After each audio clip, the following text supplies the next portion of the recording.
Enter করব।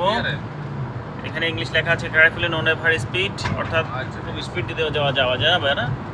Driver সাহেব শুধুমাত্র গাড়িটা নিয়ে প্রবেশ করলো। বিসমিল্লাহি তাওয়াক্কালতু আলাল্লাহ। বঙ্গবন্ধু টানেলে আমরা এই মুহূর্তে অবস্থান করছি। এই টানেলের প্রবেশ পথ আপনারা দেখতে পাচ্ছেন ভিডিওতে। এখন নদীর তলদেশে আমাদের গাড়িটি 5 কিলোমিটার পথ নদীর তলদেশে প্রবেশ করতেছে।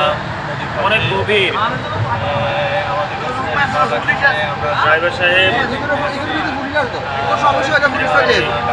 গাড়িটা ধরে আছে। প্রবেশ করলাম, আমাদের কাছে খুব ভালো লাগছে। 5 কিলোমিটার টানেল, অর্থাৎ এই টানেলটি হচ্ছে যে নদীর তলদেশ দিয়ে একটি রাস্তা, যে রাস্তাটি নদীর তল